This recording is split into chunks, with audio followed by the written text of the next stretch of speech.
Сәлеметсіз бе, құрметті көрермендер? Мен дәрігер Нұреке. Бүгін өте маңызды тақырып туралы сөйлесетін боламыз. Көз денсаулығы туралы. Сіз білесіз бе, Қазақстанда жыл сайын 100 мыңнан астам адам көз ауруынан зардап шегеді. 60 жастан кейін әр екінші адамда катаракта басталады. 70 жастан кейін 3-тен 1 адам көзілдіріксіз көре алмайды. Бұл қорқынышты. Бірақ мен сізге бір құпияны айтамын. Көз ауруларының 80%-ын болдырмауға болады. Қалай? 5 витаминмен. Бұл витаминдерді көп офтальмолог дәрігерлер жасырады. Неліктен? Өйткені бұл витаминдерді қабылдасаңыз, олардың клиникаларына бармайсыз, операцияға ақша төлемейсіз. Бүгін мен сізге осы 5 витаминді айтамын. Қайда табуға болатынын түсіндіремін. Қалай және қанша қабылдау керектігін айтамын. Видеоны соңына дейін қараңыз. Жазылыңыз, лайк басып, комментарийге пікіріңізді жаза кетіңіз. Бастаймыз.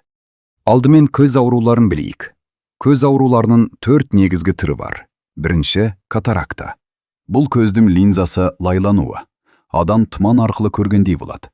Қазақстанда 60 жастан үлкен әр екінші адамда катаракта бар. Егер емдемесеңіз, толық соқыр боласыз. Екінші – глаукома. Бұл көздің қысымы жоғарылауы. Көз жүйкесі бұзылады. Ауру болмайды, бірақ баяу-баяу көз көру жоғалады. Үшінші – макулярлы дегенерация. Бұл көздің торлы қабығы бұзылуы. Орталық көру жоғалады. Оқи алмайсыз, бет танымайсыз.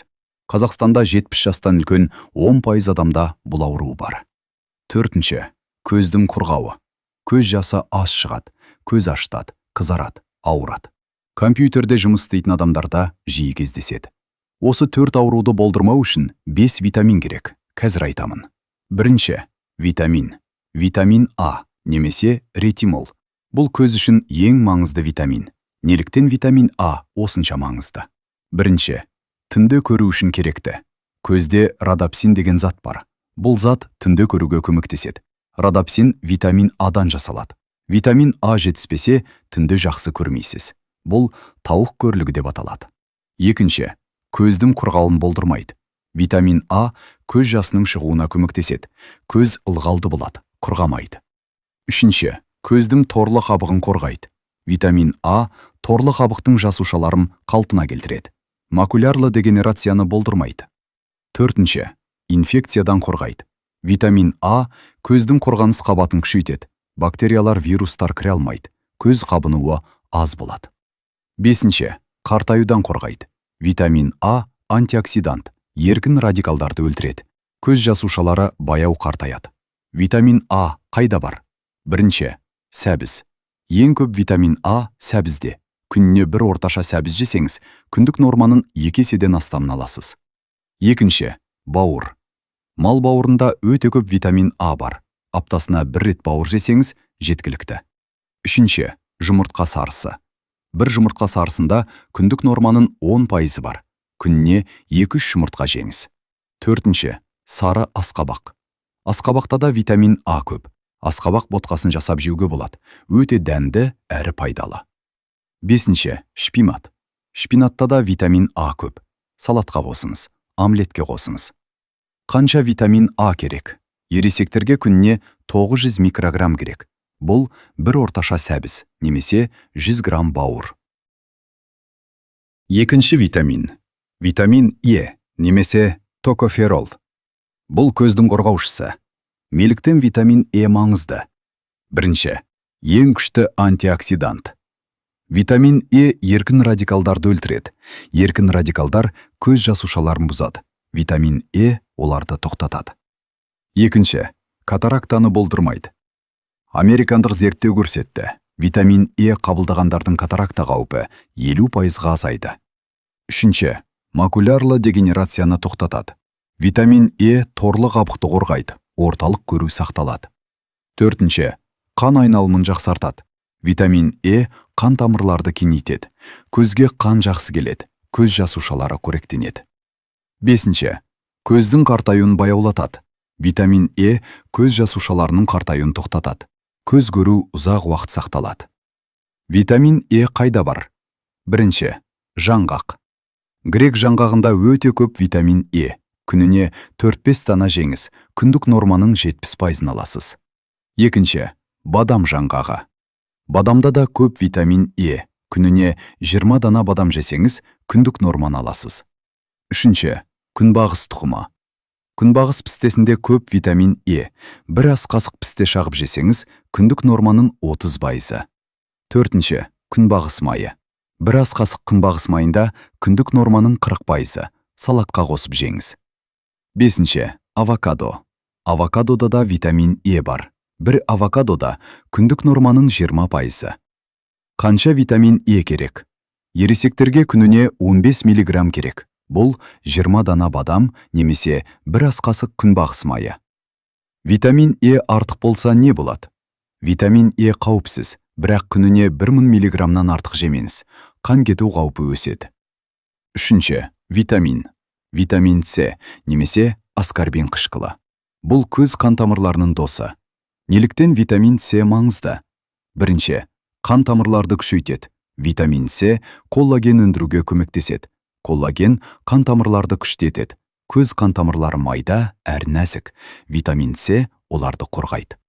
Екінші, глаукоманы болдырмайды. Витамин С көз қысымын төмендетеді. Американдық зерттеу дәлелдеді.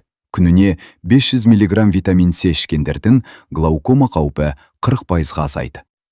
Үшінші, катарактаны тежейді. Витамин С көз линзасын тұнық етіп сақтайды. Катаракта дамымайды. Төртінші, көздегі қабынуды азайтады. Витамин С қабынуға қарсы. Көз қабынуы, конъюнктивит аз болады. Бесінші, қартаюды баяулатады. Витамин С антиоксидант, көз жасушаларын жастартады. Витамин С қайда бар? Бірінші, итмұрын. Итмұрында өте көп витамин С. 100 грамм итмұрында 500 мг-нан астам. Бұл күндік норманың 5 есе көп. Екінші, қарақат. Қарақатта да көп витамин С. 100 грамм қарақатта 200 мг. Үшінші, лимон және апельсин. Бір орташа апельсинде 70 мг витамин С. Күніне 2 апельсин жесеңіз жеткілікті. Төртінші, болгар переці. Қызыл перецте өте көп витамин С. Бір орташа перецте 200 мг. Салатқа қосыңыз. Бесінші, қырыққабат. Қырыққабатта да витамин С бар. 100 грамм қырыққабатта 70 мг. Қанша витамин С керек? Ересектерге күніне 70-90 мг керек. Бұл бір апельсин, немесе 50 грамм итмұрын. Витамин С артық болса не болады? Витамин С су ерімді. Артығы шығып кетеді, бірақ күніне 2000-нан артық жемеңіз. Асқазан бұзылуы мүмкін. Маңызды. Витамин С тез бұзылады. Жемістерді жама жеңіз. Ұзақ сақтамаңыз. Төртінші витамин. Шын мәнінде бұл екі витамин. Лютеин және зеаксантин. Бірақ олар бірге жұмыс істейді. Сондықтан бірге айтамын. Бұлар каротиноидтар тобына жатады. Неліктен лютеин және зеаксантин маңызды? Бірінші, көздің торлы қабығын қорғайды. Лютеин және зеаксантин торлы қабықта жиналады. Олар макула деген маңызды аймақты қорғайды. Макула орталық көру үшін жауапты. Екінші, көк жарықтан қорғайды. Телефон, компьютер, телевизор көк жарық шығарады. Көк жарық көзге өте зиянды.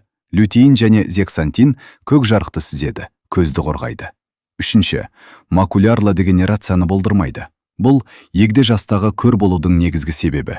Лютеин және зеаксантин бұл ауруды 125% азайтады.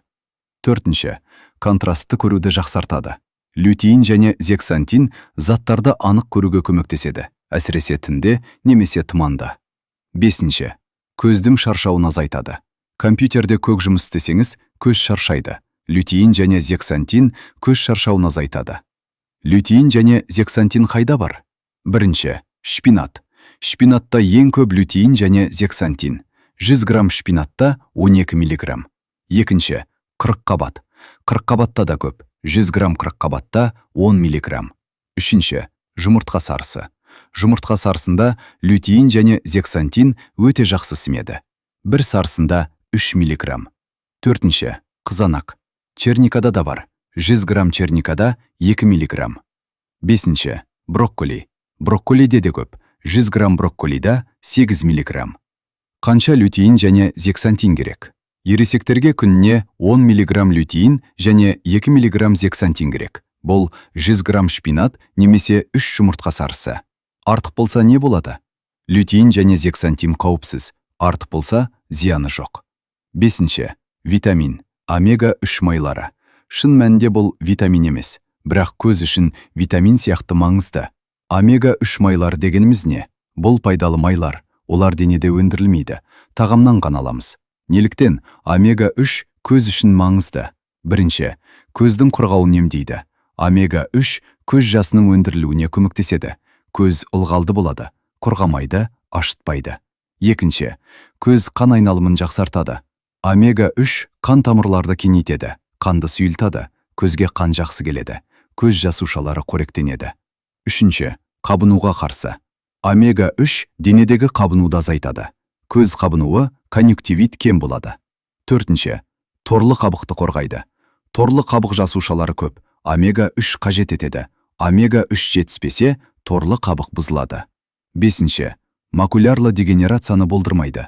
Зерттеулер көрсетті, омега-3 жеткілікті алғандардың макулярлы дегенерация қаупі 30%-ға азайды. Алтыншы, көру өткірлігін сақтайды. Омега-3 көз жасушаларының жұмысын жақсартады. Көз көру өткір болып қалады.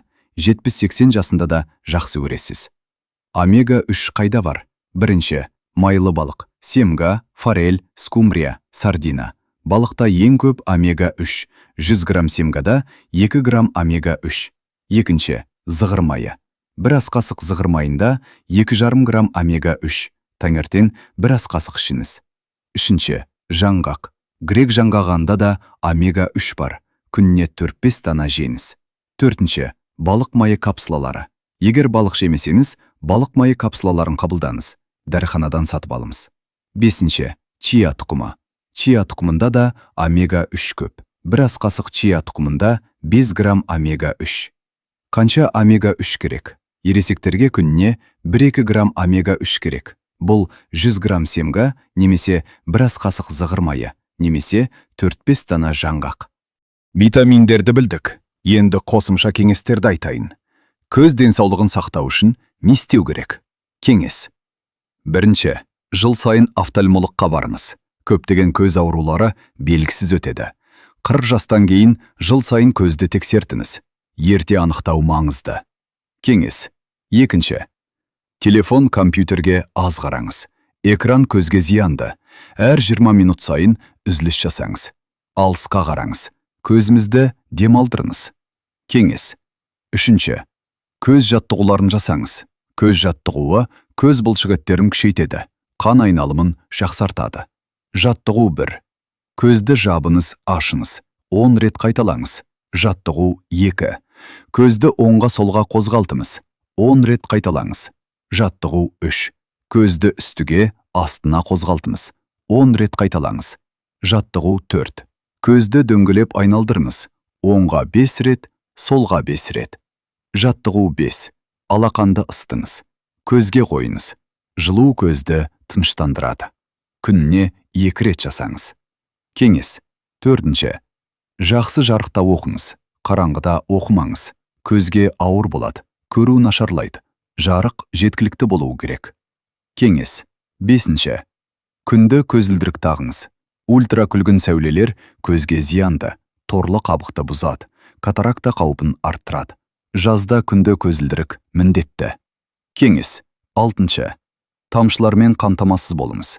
Көз құрғаса, арнайы тамшылар қолданыңыз. Жасанды жас тамшылары дәріханадан сатып алыңыз. Кеңес.